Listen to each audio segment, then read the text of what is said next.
27장 슬로바스의 딸들. 요셉의 아들 므낫세의 증족들에게 므낫세의 현손 마길의 증손 길라스 손자 헤벨의 아들 슬로바스의 딸들이 찾아왔으니 그의 딸들의 이름은 말라와 노아와 홀라와 밀가와 디르사라. 그들이 회막문에서 모세와 세상 엘라살과 지휘관들과 온 회중 앞에 서서 이르되 우리 아버지가 광야에서 죽었으나 여호와를 거슬러 모인 고라의 무리에 들지 아니하고 자기 죄로 죽었고 아들이 없나이다. 어찌하여 아들이 없다고 우리 아버지 이름이 그의 종족 중에서 삭제되리까. 우리 아버지의 형제 중에서 우리에게 기업을 주소서 하며 모세가 그 사연을 여호와께 아뢰니라. 여호와께서 모세에게 말씀하여 이르시되 슬로바 딸들의 말이 오르니 너는 반드시 그들의 아버지의 형제 중에서 그들에게 기업을 주어 받게 하되 그들의 아버지의 기업을 그들에게 돌릴지니라. 너는 이스라엘 자손에게 말하여 이르기를 사람이 죽고 아들이 없으면 그의 기업을 그의 딸에게 돌릴 것이요 딸도 없으면 그의 기업을 그의 형제에게 줄 것이요 형제도 없으면 그의 기업을 그의 아버지의 형제에게 줄 것이요 그의 아버지의 형제도 없으면 그의 기업을 가장 가까운 친족에게 주어 받게 할지니라 하고 나 여호와가 너 모세에게 명령한 대로 이스라엘 자손에게 판결의 규례가 되게 할지니라. 모세의 후계자 여호수아. 여호와께서 모세에게 이르시되 너는 이 아바림산에 올라가서 내가 이스라엘 자손에게 준 땅을 바라보라. 본 후에는 내 형 아론이 들어간 것 같이 너도 조상에게로 돌아가리니 이는 신광야에서 회중이 분쟁할 때 너희가 내 명령을 거역하고 그 물가에서 내 거룩함을 그들의 목전에 나타내지 아니하였음이니라. 이 물은 신광야 가데스의 무리바 물이니라. 모세가 여호와께 여짜와 이르되 여호와 모든 육체 생명의 하나님이시여 원하건대 한 사람을 이 회중 위에 세워서 그로 그들 앞에 출입하며 그들을 인도하여 출입하게 하사 여호와의 회중이 목자 없는 양과 같이 되지 않게 하옵소서. 여호와께서 모세에게 이르시되 눈의 아들 여호수아는 그 안에 영이 머무는다니 너는 데려다가 그에게 안수하고 그를 제사장 엘라살과 온 회중 앞에 세우고 그들의 목전에서 그에게 위탁하여 내 정기를 그에게 돌려 이스라엘 자손의 온 회중을 그에게 복종하게 하라. 그는 제사장 엘라살 앞에 설 것이요 엘라살은 그를 위하여 우림의 판결로서 여호와 앞에 물을 것이며 그와 온 이스라엘 자손 곧 온 회중은 엘라살의 말을 따라 나가며 들어올 것이니라. 모세가 여호와께서 자기에게 명령하신 대로 하여 여호수아를 데려다가 제사장 엘라살과 온 회중 앞에 세우고 그에게 안수하여 위탁하되 여호와께서 모세에게 명령하신 대로 하였더라. 28장 날마다 바치는 번제물. 여호와께서 모세에게 말씀하여 이르시되 이스라엘 자손에게 명령하여 그들에게 이르라. 내 헌물 내 음식인 화제물 내 향기로운 것은 너희가 그 정한 시기에 삼가 내게 바칠지니라. 또 그들에게 이르라. 너희가 여호와께 드릴 화제는 이러하니 1년 되고 흠없는 순양을 매일 2마리씩 상번제로 드리되 어린 양 1마리는 아침에 드리고 어린 양 1마리는 해질 때에 드릴 것이요 또 고운 가루 10분의 1 에바에 빠낸 기름 4분의 1 흰을 섞어서 소제로 드릴 것이니 이는 신의 산에서 정한 상번제로서 여호와께 드리는 향기로운 화제며 또 그 전제는 어린 양 1마리에 4분의 1 흰을 드리되 거룩한 곳에서 여호와께 독주의 전제를 부어 드릴 것이며 해질 때는 두 번째 어린 양을 드리되 아침에 드린 소제와 전제와 같이 여호와께 향기로운 화제로 드릴 것이니라.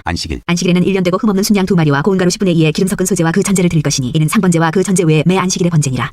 초하루에는 소송아지 2마리와 순양 1마리와 1년 되고 흠없는 순양 7마리로 여호와께 번제를 드리되 매 소송아지에는 고운 가루 10분의 3에 기름 섞은 소제와 순양 1마리에는 고운 가루 10분의 2에 기름 섞은 소제와 매 어린 양에는 고운 가루 10분의 1에 기름 섞은 소제를 향기로운 번제로 여호와께 화제를 드릴 것이며 그 전제는 소송아지 1마리에 포도주 반 흰이요 순양 1마리에 3분의 1 흰이요 어린 양 1마리에 4분의 1 흰이니 이는 1년 중 매월 초하루의 번제며 또 상번제와 그 전제 외에 순염소 1마리를 속죄제로 여호와께 드릴 것이니라. 유월절. 첫째 달 14째 날은 여호와를 위하여 지킬 유월절이며 또 그 달 15째 날부터는 명절이니 이래 동안 무교병을 먹을 것이며 그 첫날에는 성회로 모일 것이요 아무 일도 하지 말 것이며 수송아지 2마리와 순양 1마리와 1년 된 순양 7마리를 다 흠없는 것으로 여호와께 화제를 드려 번제가 되게 할 것이며 그 소제로는 고운 가루에 기름을 섞어서 쓰되 수송아지 1마리에는 10분의 3이요 순양 1마리에는 10분의 1을 드리고 어린 양 7에는 어린 양 1마리마다 10분의 1을 드릴 것이며 또 너희를 속죄하기 위하여 순염소 1마리로 속죄제를 드리되 아침의 번제 곧 상번제 외에 그것들을 드릴 것이니라. 너희는 이 순서대로 이래 동안 매일 여호와께 향기로운 화제 음식을 드리되 상번제와 그 전제 외에 드릴 것이며 7째 날에는 성회로 모일 것이요 아무 일도 하지 말 것이니라. 77절. 처음 익은 열매를 드리는 날에 너희가 여호와께 새 소제를 드릴 때에도 성회로 모일 것이요 아무 일도 하지 말 것이며 수송아지 2마리와 순양 1마리와 1년 된 순양 7마리로 여호와께 향기로운 번제를 드릴 것이며 그 소제로는 고운 가루에 기름을 섞어서 쓰되 수송아지 1마리마다 10분의 3이요 순양 1마리는 10분의 2요 어린 양 7마리에는 어린 양 1마리마다 10분의 1을 드릴 것이며 또 너희를 속죄하기 위하여 순염소 1마리를 드리되 너희는 다 흠없는 것으로 상번제와 그 소제와 전제 외에 그것들을 드릴 것이니라. 29장 7째 달 초하루. 7째 달에 이르러는 그 달 초하루에 성회로 모이고 아무 노동도 하지 말라. 이는 너희가 나팔을 불 날이니라. 너희는 송아지 1마리와 순양 1마리와 1년 되고 흠없는 순양 7마리를 여호와께 향기로운 번제로 드릴 것이며 그 소제로는 고운 가루에 기름을 섞어서 쓰되 송아지는 10분의 3이요 순양에는 10분의 2요 어린 양 7마리는 어린 양 1마리마다 10분의 1을 드릴 것이며 또 너희를 속죄하기 위하여 순염소 1마리로 속죄제를 드리되 그들의 번제와 그 소제와 상번제와 그 소제와 그 전제 외에 그 규례를 따라 향기로운 냄새로 화제를 여호와께 드릴 것이니라. 속죄일 7째 달 열흘날에는 너희가 성회로 모일 것이요 너희의 심령을 괴롭게 하며 아무 일도 하지 말 것이니라. 너희는 송아지 1마리와 순양 1마리와 1년 된 순양 7마리를 다 흠없는 것으로 여호와께 향기로운 번제를 드릴 것이며 그 소제로는 고운 가루에 기름을 섞어서 쓰되 송아지 1마리는 10분의 3이요 순양 1마리는 10분의 2요 어린 양 7마리는 어린 양 1마리마다 10분의 1을 드릴 것이며 속죄제와 상번제와 그 소제와 그 전제 외에 순염소 1마리를 속죄제로 드릴 것이니라. 장막절 7째 달 15째 날에는 너희가 성회로 모일 것이요 아무 일도 하지 말 것이며 이래 동안 여호와 앞에 절기를 지킬 것이라. 너희 번제로 여호와께 향기로운 화제를 드리되 송아지 13마리와 순양 2마리와 1년 된 순양 14마리를 다 흠없는 것으로 드릴 것이며 그 소제로는 고운 가루에 기름을 섞어서 송아지 13마리는 각기 10분의 3이요 순양 2마리는 각기 10분의 2요 어린 양 14마리는 각기 10분의 1을 드릴 것이며 상번제와 그 소제와 그 전제 외에 순염소 1마리를 속죄제로 드릴 것이니라. 둘째 날에는 송아지 12마리와 순양 2마리와 1년 되고 흠없는 순양 14마리를 드릴 것이며 그 소제와 전제는 송아지와 순양과 어린 양의 수요를 따라서 규례대로 할 것이며 상번제와 그 소제와 그 전제 외에 순염소 1마리를 속죄제로 드릴 것이니라. 셋째 날에는 송아지 11마리와 순양 2마리와 1년 되고 흠없는 순양 14마리를 드릴 것이며 그 소제와 전제는 송아지와 순양과 어린 양의 수요를 따라서 규례대로 할 것이며 상번제와 그 소제와 그 전제 외에 순염소 1마리를 속죄제로 드릴 것이니라. 넷째 날에는 송아지 10마리와 순양 2마리와 1년 되고 흠없는 순양 14마리를 드릴 것이며 그 소제와 전제는 송아지와 순양과 어린 양의 수요를 따라 규례대로 할 것이며 상번제와 그 소제와 그 전제 외에 순염소 1마리를 속죄제로 드릴 것이니라. 다섯째 날에는 송아지 9마리와 순양 2마리와 1년 되고 흠없는 순양 14마리를 드릴 것이며 그 소제와 전제는 송아지와 순양과 어린 양의 수요를 따라서 규례대로 할 것이며 상번제와 그 소제와 그 전제 외에 순염소 1마리를 속죄제로 드릴 것이니라. 여섯째 날에는 송아지 8마리와 순양 2마리와 1년 되고 흠없는 순양 14마리를 드릴 것이며 그 소제와 전제는 송아지와 순양과 어린 양의 수요를 따라서 규례대로 할 것이며 상번제와 그 소제와 그 전제 외에 순염소 1마리를 속죄제로 드릴 것이니라. 일곱째 날에는 송아지 7마리와 순양 2마리와 1년 되고 흠없는 순양 14마리를 드릴 것이며 그 소제와 전제는 송아지와 순양과 어린 양의 수요를 따라 규례대로 할 것이며 상번제와 그 소제와 그 전제 외에 순염소 1마리를 속죄제로 드릴 것이니라. 여덟째 날에는 장엄한 대회로 모일 것이요 아무 일도 하지 말 것이며 번제로 여호와께 향기로운 화제를 드리되 송아지 1마리와 순양 1마리와 1년 되고 흠없는 순양 7마리를 드릴 것이며 그 소제와 전제는 송아지와 순양과 어린 양의 수요를 따라 규례대로 할 것이며 상번제와 그 소제와 그 전제 외에 순념소 한 마리를 속죄제로 드릴 것이니라. 너희가 이 절기를 당하거든 여호와께 이같이 드릴지니 이는 너희의 서원제나 낙헌제로 드리는 번제, 소제, 전제, 화목제 외에 드릴 것이니라. 모세가 여호와께서 모세에게 명령하신 모든 이 일을 이스라엘 자손에게 말하니라. 30장 여호와께 서원한 것. 모세가 이스라엘 자손 지파의 수령들에게 말하여 이르되 여호와의 명령이 이러하니라. 사람이 여호와께 서원하였거나 결심하고 서약하였으면 깨뜨리지 말고 그가 입으로 말한 대로 다 이행할 것이니라. 또 여자가 만일 어려서 그 아버지 집에 있을 때 여호와께 서원한 일이나 스스로 결심하려고 한 일이 있다고 하자. 그의 아버지가 그의 서원이나 그가 결심한 서약을 듣고도 그에게 아무 말이 없으면 그의 모든 서원을 행할 것이요 그가 결심한 서약을 지킬 것이니라. 그러나 그의 아버지가 그것을 듣는 날에 허락하지 아니하면 그의 서원과 결심한 서약을 이루지 못할 것이니 그의 아버지가 허락하지 아니하였은즉 여호와께서 사하시리라. 또 혹시 남편을 맞을 때 서원이나 결심한 서약을 경솔하게 그의 입술로 말하였으면 그의 남편이 그것을 듣고 그 듣는 날에 그에게 아무 말이 없으면 그 서원을 이행할 것이요 그가 결심한 서약을 지킬 것이니라. 그러나 그의 남편이 그것을 듣는 날에 허락하지 아니하면 그 서원과 결심하려고 경솔하게 입술로 말한 서약은 무효가 될 것이니 여호와께서 그 여자를 사하시니라. 과부나 이혼당한 여자의 서원이나 그가 결심한 모든 서약은 지킬 것이니라. 부녀가 혹시 그의 남편의 집에서 서원을 하였다든지 결심하고 서약을 하였다 하자. 그의 남편이 그것을 듣고도 아무 말이 없고 금하지 않으면 그 서원은 다 이행할 것이요 그가 결심한 서약은 다 지킬 것이니라. 그러나 그의 남편이 그것을 듣는 날에 무효하게 하면 그 서원과 결심한 일에 대하여 입술로 말한 것을 아무것도 이루지 못하나니 그의 남편이 그것을 무효하게 하였은즉 여호와께서 그 부녀를 사하시느니라. 모든 서원과 마음을 차지하기로 한 모든 서약은 그의 남편이 그것을 지키게도 할 수 있고 무효하게도 할 수 있으니 그의 남편이 여러 날이 지나도록 말이 없으면 아내의 서원과 스스로 결심한 일을 지키게 하는 것이니 이는 그가 그것을 들을 때 그의 아내에게 아무 말도 아니하였으므로 지키게 됨이니라. 그러나 그의 남편이 들은 지 얼마 후에 그것을 무효하게 하면 그가 아내의 죄를 담당할 것이니라. 이는 여호와께서 모세에게 명령하신 규례니 남편이 아내에게 아버지가 자기 집에 있는 어린 딸에 대한 것이니라. 31장 미디안에게 여호와의 원수를 갚다. 여호와께서 모세에게 말씀하여 이르시되 이스라엘 자손의 원수를 미디안에게 갚으라. 그 후에 내가 네 조상에게로 돌아가리라. 모세가 백성에게 말하여 이르되 너와 함께 있는 사람들 가운데서 전쟁에 나갈 사람들을 무장시키고 미디안을 치러 보내어 여호와의 원수를 갚되 이스라엘 모든 지파에게 각 지파에서 1000명씩을 전쟁에 보낼지니라 하매 각 지파에서 1000명씩 이스라엘 100만 명 중에서 12000명을 택하여 무장을 시킨지라. 모세가 각 지파에 1000명씩 싸움에 보내되 제사장 엘라사의 아들 비나스에게 성소의 기구와 신호나팔을 들려서 그들과 함께 전쟁에 보내매 그들이 여호와께서 모세에게 명령하신 대로 미디안을 쳐서 남자를 다 죽였고 그 죽인 자 외에 미디안의 5 왕을 죽였으니 미디안의 왕들은 에유와 레겜과 수루와 후루와 레바이며 또 부올의 아들 발람을 칼로 죽였더라. 이스라엘 자손이 미디안의 부녀들과 그들의 아이들을 사로잡고 그들의 가축과 양떼와 재물을 다 탈취하고 그들이 거처하는 성읍들과 촌락을 다 불사르고 탈취한 것 노력한 것 사람과 짐승을 다 빼앗으니라. 그들이 사로잡은 자와 노력한 것과 탈취한 것을 가지고 여리고 맞은편 요단강과 모압 평지의 진영에 이르러 모세와 제사장 엘라살과 이스라엘 자손의 회중에게로 나아오니라. 군대가 이기고 돌아오다. 모세와 제사장 엘라살과 회중의 지도자들이 다 진영 밖에 나가서 영접하다가 모세가 군대의 지휘관 곧 싸움에서 돌아온 천부장들과 백부장들에게 노하니라. 모세가 그들에게 이르되 너희가 여자들을 다 살려두었느냐. 보라 이들이 발람의 꾀를 따라 이스라엘 자손을 부올의 사건에서 여호와 앞에 범죄하게 하여 여호와의 회중 가운데 연병이 일어나게 하였느니라. 그러므로 아이들 중에서 남자는 다 죽이고 남자와 동침하여 사내를 아는 여자도 다 죽이고 남자와 동침하지 아니하여 사내를 알지 못하는 여자들은 다 너희를 위하여 살려둘 것이니라. 너희는 이래 동안 진영 밖에 주둔하라. 누구든지 살인자나 죽임을 당한 사체를 만진 자는 셋째 날과 일곱째 날에 몸을 깨끗하게 하고 너희의 포로도 깨끗하게 할 것이며 모든 의복과 가죽으로 만든 모든 것과 염소털로 만든 모든 것과 나무로 만든 모든 것을 다 깨끗하게 할지니라. 제사장 엘라살이 싸움에 나갔던 군인들에게 이르되 이는 여호와께서 모세에게 명령하신 율법이니라. 금, 은, 동철과 주석과 납 등의 불에 견딜 만한 모든 물건은 불을 지나게 하라. 그리하면 깨끗하려니와 다만 정결하게 하는 물로 그것을 깨끗하게 할 것이며 불에 견디지 못할 모든 것은 물을 지나게 할 것이니라. 너희는 일곱째 날에 옷을 빨아서 깨끗하게 한 후에 진영에 들어올지니라. 전리품 분배. 여호와께서 모세에게 말씀하여 이르시되 너는 제사장 엘라살과 회중의 수령들과 더불어 이 사로잡은 사람들과 짐승들을 계수하고 그 얻은 물건을 반분하여 그 절반은 전쟁에 나왔던 군인들에게 주고 절반은 회중에게 주고 전쟁에 나왔던 군인들은 사람이나 소나 나귀나 양떼 500분의 1을 여호와께 드릴지니라. 곧 이를 그들의 절반에서 가져다가 여호와의 거제로 제사장 엘라살에게 주고 또 이스라엘 자손이 받은 절반에서는 사람이나 소나 나귀나 양떼나 각종 짐승 50분의 1을 가져다가 여호와의 성막을 맡은 레위인에게 주라. 모세와 제사장 엘라살이 여호와께서 모세에게 명령하신 대로 하니라. 그 탈취물 곧 군인들의 다른 탈취물 외에 양이 67만 5천 마리요 소가 7만 2천 마리요 나귀가 6만 1천 마리요 사람은 남자와 동침하지 아니하여서 사내를 알지 못하는 여자가 도합 3만 2천 명이니 그 절반 곧 전쟁에 나왔던 자들의 소유가 양이 34만 7,500마리라. 여호와께 곡물로 드린 양이 675요 소가 3만 6천 마리라. 그중에서 여호와께 곡물로 드린 것이 72마리요 나귀가 3만 500마리라. 그중에서 여호와께 곡물로 드린 것이 61마리요 사람이 1만 6천 명이라. 그중에서 여호와께 곡물로 드린 자가 32명이니 여호와께 거제의 곡물로 드린 것을 모세가 제사장 엘라살에게 주었으니 여호와께서 모세에게 명령하심과 같았더라. 모세가 전쟁에 나왔던 자에게서 나누어 이스라엘 자손에게 준 절반 곧 회중이 받은 절반은 양이 33만 7,500마리요 소가 3만 6천 마리요 나귀가 3만 500마리요 사람이 1만 6천 명이라. 이스라엘 자손의 그 절반에서 모세가 사람이나 짐승의 50분의 1을 취하여 여호와의 장막을 맡은 레위인에게 주었으니 여호와께서 모세에게 명령하심과 같았더라. 군대의 지휘관들 곧 천부장과 백부장들이 모세에게 나와서 모세에게 말하되 당신의 종들이 이끈 군인을 계수한즉 우리 중 한 사람도 충나지 아니하여기로 우리 각 사람이 받은 바 금패물 곧 발목걸이 손목걸이 인장반지 귀걸이 목걸이들을 여호와께 헌금으로 우리의 생명을 위하여 여호와 앞에 속죄하려고 가져왔나이다. 모세와 제사장 엘라살이 그들에게서 그 금으로 만든 모든 패물을 취한즉 천부장과 백부장들이 여호와께 드린 거제의 금의 도합이 16,750세겔이니 군인들이 각기 자기를 위하여 탈취한 것이니라. 모세와 제사장 엘라살이 천부장과 백부장들에게서 금을 취하여 후임하게 드려 여호와 앞에서 이스라엘 자손의 기념을 삼았더라. 32장 요단강 동쪽 지파들. 루벤 자손과 갓 자손은 심히 많은 가축대를 가졌더라. 그들이 야셀 땅과 길라 땅을 본즉 그곳은 목축할 만한 장소인지라. 갓 자손과 루벤 자손이 와서 모세와 제사장 엘라살과 회중 지휘관들에게 말하여 이르되 아다롯과 디본과 야셀과 느므라와 헤스본과 엘랄레와 스반과 누보와 부원 곧 여호와께서 이스라엘 회중 앞에서 쳐서 멸하신 땅은 목축할 만한 장소요 당신의 종들에게는 가축이 있나이다. 또 이르되 우리가 만일 당신에게 은혜를 입었으면 이 땅을 당신의 종들에게 그들의 소유로 주시고 우리에게 요단강을 건너지 않게 하소서. 모세가 갓 자손과 루벤 자손에게 이르되 너희 형제들은 싸우러 가거늘 너희는 여기 앉아 있고자 하느냐. 너희가 어찌하여 이스라엘 자손에게 낙심하게 하여서 여호와께서 그들에게 주신 땅으로 건너갈 수 없게 하려 하느냐. 너희 조상들도 내가 가데스바네아에서 그 땅을 보라고 보냈을 때 그리하였었나니 그들이 에스골 골짜기에 올라가서 그 땅을 보고 이스라엘 자손을 낙심하게 하여서 여호와께서 그들에게 주신 땅으로 갈 수 없게 하였었느니라. 그때 여호와께서 진노하사 맹세하여 이르시되 애굽에서 나온 자들이 20세 이상으로는 한 사람도 내가 아브라함과 이삭과 야곱에게 맹세한 땅을 결코 보지 못하리니 이는 그들이 나를 온전히 따르지 아니하였음이니라. 그러나 그나스 사람 여분의 아들 갈렙과 눈의 아들 여호수아는 여호와를 온전히 따르느니라 하시고 여호와께서 이스라엘에게 진노하사 그들에게 40년 동안 광야에 방황하게 하셨으므로 여호와의 목전에 악을 행한 그 세대가 마침내는 다 끊어졌느니라. 보라 너희는 너희의 조상의 대를 이어 일어난 죄인의 무리로서 이스라엘을 향하신 여호와의 노를 더욱 심하게 하는도다. 너희가 만일 돌이켜 여호와를 떠나면 여호와께서 다시 이 백성을 광야에 버리시리니 그리하면 너희가 이 모든 백성을 멸망시키리라. 그들이 모세에게 가까이 나와 이르되 우리가 이곳에 우리 가축을 위하여 우리를 짓고 우리 어린아이들을 위하여 성읍을 건축하고 이 땅에 원주민이 있으므로 우리 어린아이들을 그 견고한 성읍에 거주하게 한 후에 우리는 무장하고 이스라엘 자손을 그곳으로 인도하기까지 그들의 앞에서 가고 이스라엘 자손이 각기 기업을 받기까지 우리 집으로 돌아오지 아니하겠사오며 우리는 요단 이쪽 곧 동쪽에서 기업을 받았사오니 그들과 함께 요단 저쪽에서는 기업을 받지 아니하겠나이다. 모세가 그들에게 이르되 너희가 만일 이 일을 행하여 무장하고 여호와 앞에서 가서 싸우되 너희가 다 무장하고 여호와 앞에서 요단을 건너가서 여호와께서 그의 원수를 자기 앞에서 쫓아내시고 그 땅이 여호와 앞에 복종하게 하시기까지 싸우면 여호와 앞에서나 이스라엘 앞에서나 무죄하여 돌아오겠고 이 땅은 여호와 앞에서 너희의 소유가 되리라마는 너희가 만일 그같이 아니하면 여호와께 범죄함이니 너희 죄가 반드시 너희를 찾아낼 줄 알라. 너희는 어린아이들을 위하여 성읍을 건축하고 양을 위하여 우리를 지으라. 그리하고 너희의 입이 말한 대로 행하라. 갓 자손과 루벤 자손이 모세에게 대답하여 이르되 주의 종들인 우리는 우리 주의 명령대로 행할 것이라. 우리의 어린아이들과 아내와 양떼와 모든 가축은 이곳 길라 성읍들에 두고 종들은 우리 주의 말씀대로 무장하고 여호와 앞에서 다 건너가서 싸우리이다. 이에 모세가 그들에 대하여 제사장 엘라살과 눈의 아들 여호수아와 이스라엘 자손 지파의 수령들에게 명령하니라. 모세가 그들에게 이르되 갓 자손과 루벤 자손이 만일 각각 무장하고 너희와 함께 요단을 건너가서 여호와 앞에서 싸워서 그 땅이 너희 앞에 항복하게 이르면 길라 땅을 그들의 소유로 줄 것이니라. 그러나 만일 그들이 너희와 함께 무장하고 건너지 아니하면 그들은 가나안 땅에서 너희와 함께 땅을 소유할 것이니라. 갓 자손과 루벤 자손이 대답하여 이르되 여호와께서 당신의 종들에게 명령하신 대로 우리가 행할 것이라. 우리가 무장하고 여호와 앞에서 가나안 땅에 건너가서 요단 이쪽을 우리가 소유할 기업이 되게 하리이다. 모세가 갓 자손과 루벤 자손과 요셉의 아들 므낫세 반 지파에게 아모리네 왕 시혼의 나라와 바산 왕 옥의 나라를 주되 곧 그 땅과 그 경내 성읍들과 그 성읍들의 사방 땅을 그들에게 주매 갓 자손은 디본과 아다롯과 아로엘과 아다로소반과 야셀과 육부하와 벤니므라와 베타란들의 견고한 성읍을 건축하였고 또 양을 위하여 우리를 지었으며 루벤 자손은 헤스본과 엘리알레와 기야다임과 느보와 바알몬들을 건축하고 그 이름을 바꾸었고 또 신마를 건축하고 건축한 성읍들의 새 이름을 주었고 므낫세 아들 마길의 자손은 가서 길랏을 쳐서 빼앗고 거기 있는 아모리인을 쫓아내매 모세가 길랏을 므낫세 아들 마길에게 주매 그가 거기 거주하였고 므낫세 아들 야일은 가서 그 촌락들을 빼앗고 하본야일이라 불렀으며 노바는 가서 그낙과 그 마을들을 빼앗고 자기 이름을 따라서 노바라 불렀더라. 33장 애굽에서 모압까지. 모세와 아론의 인도로 대오를 갖추어 애굽을 떠난 이스라엘 자손들의 노정은 이러하니라. 모세가 여호와의 명령대로 그 노정을 따라 그들이 행진한 것을 기록하였으니 그들이 행진한 대로의 노정은 이러하니라. 그들이 첫째 달 15째 날에 람셋을 떠났으니 곧 6월절 다음 날이라. 이스라엘 자손이 애굽 모든 사람의 목전에서 큰 권능으로 나왔으니 애굽인은 여호와께서 그들 중에 치신 그 모든 장자를 장사하는 데라. 여호와께서 그들의 신들에게도 벌을 주셨더라. 이스라엘 자손이 람셋을 떠나 수콧에 진을 치고 수콧을 떠나 광야 끝 에담에 진을 치고 에담을 떠나 바알소보나 비아히롯으로 들어가서 밑돌 앞에 진을 치고 하이롯 앞을 떠나 광야를 바라보고 바다 가운데를 지나 에담 광야로 사흘 길 가서 마라에 진을 치고 마라를 떠나 엘림에 이르니 엘림에는 샘물 12과 중녀 70구가 있으므로 거기에 진을 치고 엘림을 떠나 홍해가에 진을 치고 홍해가를 떠나 신광야에 진을 치고 신광야를 떠나 돕가에 진을 치고 돕가를 떠나 알로스에 진을 치고 알로스를 떠나 르비딤에 진을 치는데 거기는 백성이 마실 물이 없었더라. 르비딤을 떠나 시내 광야에 진을 치고 시내 광야를 떠나 기브롯 핫다와에 진을 치고 기브롯 핫다와를 떠나 하세롯에 진을 치고 하세롯을 떠나 림마에 진을 치고 림마를 떠나 림몬 베레스에 진을 치고 림몬 베레스를 떠나 림나에 진을 치고 림나를 떠나 리사에 진을 치고 리사를 떠나 그 엘라다에 진을 치고 그 엘라다를 떠나 세벨산에 진을 치고 세벨산을 떠나 하라다에 진을 치고 하라다를 떠나 마켈로스에 진을 치고 마켈로스를 떠나 다스에 진을 치고 다스를 떠나 데라에 진을 치고 데라를 떠나 미가에 진을 치고 미가를 떠나 하스모나에 진을 치고 하스모나를 떠나 모세롯에 진을 치고 모세롯을 떠나 분의 야간에 진을 치고 분의 야간을 떠나 호라기가스에 진을 치고 호라기가스를 떠나 요바다에 진을 치고 요바다를 떠나 아브로나에 진을 치고 아브로나를 떠나 에지온게벨에 진을 치고 에지온게벨을 떠나 신광야 곧 가데스에 진을 치고 가데스를 떠나 에돔 땅 변경의 호르산에 진을 쳤더라. 이스라엘 자손이 애굽 땅에서 나온 지 40년째 5월 초하루에 제사장 아론이 여호와의 명령으로 호르산에 올라가 거기서 죽었으니 아론이 호르산에서 죽던 때의 나이는 123세였더라. 가나안 땅 남방에 살고 있는 가나안 사람 아랏 왕은 이스라엘 자손이 온다는 소식을 들었더라. 그들이 호르산을 떠나 살모나에 진을 치고 살모나를 떠나 분온에 진을 치고 분온을 떠나 오봇에 진을 치고 오봇을 떠나 모압 변경 이에아바림에 진을 치고 이임을 떠나 디본가스에 진을 치고 디본가스를 떠나 알몬디 블라다임에 진을 치고 알몬디 블라다임을 떠나 느보압 아바림산에 진을 치고 아바림산을 떠나 여리고 맞은편 요단강가 모압 평지에 진을 쳤으니 요단강가 모압 평지의 진영이 베드시모스부터 아벨시딤에 이르렀더라. 가나안 땅을 제비 뽑아 나누다. 여리고 맞은편 요단강가 모압 평지에서 여호와께서 모세에게 말씀하여 이르시되 이스라엘 자손에게 말하여 그들에게 이르라. 너희가 요단강을 건너 가나안 땅에 들어가거든 그 땅의 원주민을 너희 앞에서 다 몰아내고 그 새긴 석상과 부어 만든 우상을 다 깨뜨리며 산당을 다 헐고 그 땅을 점령하여 거기 거주하라. 내가 그 땅을 너희 소유로 너희에게 주었습니다. 너희의 종족을 따라 그 땅을 제비 뽑아 나눌 것이니 수가 많으면 많은 기업을 주고 적으면 적은 기업을 주되 각기 제비 뽑은 대로 그 소유가 될 것인즉 너희 조상의 지파를 따라 기업을 받을 것이니라. 너희가 만일 그 땅의 원주민을 너희 앞에서 몰아내지 아니하면 너희가 남겨둔 자들이 너희의 눈에 가시와 너희의 옆구리에 찌르는 것이 되어 너희가 거주하는 땅에서 너희를 괴롭게 할 것이요 나는 그들에게 행하기로 생각한 것을 너희에게 행하리라. 34장 가나안 땅의 경계. 여호와께서 모세에게 말씀하여 이르시되 너는 이스라엘 자손에게 명령하여 그들에게 이르라. 너희가 가나안 땅에 들어가는 때 그 땅은 너희의 기업이 되리니 곧 가나안 사방 지경이라. 너희 남쪽은 에돔 곁에 접근한 신광야니 너희의 남쪽 경계는 동쪽으로 여매 끝에서 시작하여 돌아서 아드라빔 언덕 남쪽에 이르고 신을 지나 가데스바네 남쪽에 이르고 또 하살 아다를 지나 아스몬에 이르고 아스몬에서 돌아서 애굽 시내를 지나 바다까지 이르느니라. 서쪽 경계는 대해가 경계가 되나니 이는 너희의 서쪽 경계니라. 북쪽 경계는 이러하니 대해에서부터 호르산까지 그어라. 호르산에서 그어 하맛 어기에 이르러 스닷에 이르고 그 경계가 또 시브론을 지나 하살 에난에 이르나니 이는 너희의 북쪽 경계니라. 너희의 동쪽 경계는 하살 에난에서 그어 스밤에 이르고 그 경계가 또 스밤에서 리블라로 내려가서 아인 동쪽에 이르고 또 내려가서 긴네렛 동쪽 해변에 이르고 그 경계가 또 요단으로 내려가서 여매에 이르나니 너희 땅의 사방 경계가 이러하니라. 모세가 이스라엘 자손에게 명령하여 이르되 이는 너희가 제비 뽑아 받은 땅이라. 여호와께서 이것을 아홉 지파 반쪽에게 주라고 명령하셨나니 이는 루벤 자손의 지파와 갓 자손의 지파가 함께 그들의 조상의 가문에 따라 그들의 기업을 받을 것이며 므낫세 반쪽도 기업을 받았음이니라. 이 두 지파와 그 반지파는 여리고 맞은편 요단 건너편 곧 해도는 쪽에서 그들의 기업을 받으리라. 각 지파의 기업 분할 책임자. 여호와께서도 모세에게 말씀하여 이르시되 너희에게 땅을 기업으로 나눌 자의 이름은 이러하니 제사장 엘라살과 눈의 아들 여호수아니라. 너희는 또 기업의 땅을 나누기 위하여 각 지파에 한 지휘관씩 택하라. 그 사람들의 이름은 이러하니 유다 지파에서는 여분의 아들 갈렙이요 시몬 지파에서는 암미후스의 아들 스무엘이요 베냐민 지파에서는 기슬론의 아들 엘리다시요 단 자손 지파에서는 지휘관 요글리의 아들 북기요 요셉 자손 중 므낫세 자손 지파에서는 지휘관 에보스의 아들 한예일이요 에브라임 자손 지파에서는 지휘관 십단의 아들 그무엘이요 스불론 자손 지파에서는 지휘관 바르나기 아들 엘리사반이요 이사갈 자손 지파에서는 지휘관 아산의 아들 발디엘이요 아셀 자손 지파에서는 지휘관 슬로미의 아들 아히후시요 납달리 자손 지파에서는 지휘관 암미후스의 아들 부다헤린이라 하셨느니라. 이들이 여호와께서 명령하사 가나안 땅에서 이스라엘 자손에게 기업을 받게 하신 자들이니라.